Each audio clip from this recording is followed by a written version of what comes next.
ఉపసమితి. ఫ్రెండ్స్, మనం కిందటి వీడియోలో సమితి మరియు దాని జాబితా రూపం అంటే రోస్టర్ రూపం, అదేవిధంగా సమితి నిర్మాణ రూపాల్లో ఏ విధంగా రాస్తాం ఇవన్నీ నేర్చుకున్నాం. ఈ వీడియోలో మనం ఉపసమితి అంటే సమితి యొక్క భాగం గురించి నేర్చుకుందాం. మనం పేక ముక్కల కట్టను తీసుకుందాం అనుకుందాం. ఇప్పుడు వాటి నుంచి అన్ని ఏసులను ఓ చోట చేరుతాం. 52 కార్డుల కట్టలో 4 ఏసులు ఉంటాయని మనకు తెలుసు. మనం ఈ కార్డుల సమితిని సితో సూచిద్దాం. C = A 2 3 4 5 6 7 8 9 10 J Q K. మనం ఇక్కడ వేరువేరు రంగులు కలిగిన ఏస్లను వేరువేరు కార్డులుగా కాకుండా రంగుతో సంబంధం లేని ఒక సమితిని నిర్మిస్తున్నాం అనుకుందాం. ఇప్పుడు మనం ఏస్లతో ఏర్పడిన కొత్త సమితిని టీతో సూచిద్దాం. టీ అందాం.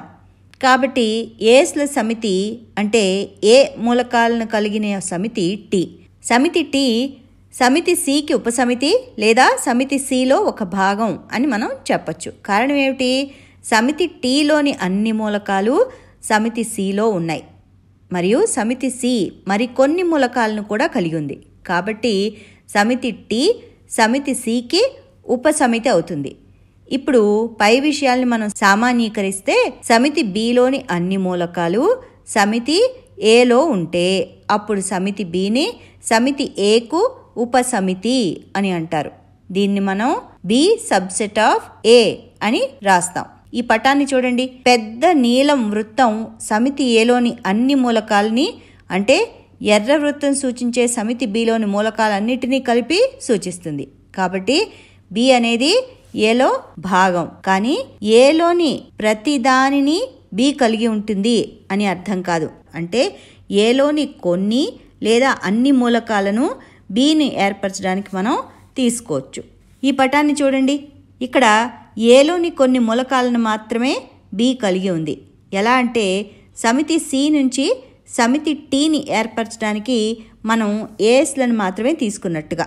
కాబట్టి బిలోని ప్రతి మూలకం ఏలో ఉంటుంది, కానీ ఏలోని ప్రతి మూలకం బిలో ఉండొచ్చు లేదా ఉండకపోవచ్చు.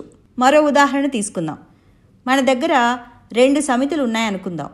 సమితి ఏలో 2, 3, 5, 7 మూలకాలు, సమితి బిలో 7, 2, 3, 5 మూలకాలు ఉన్నాయనుకుందాం.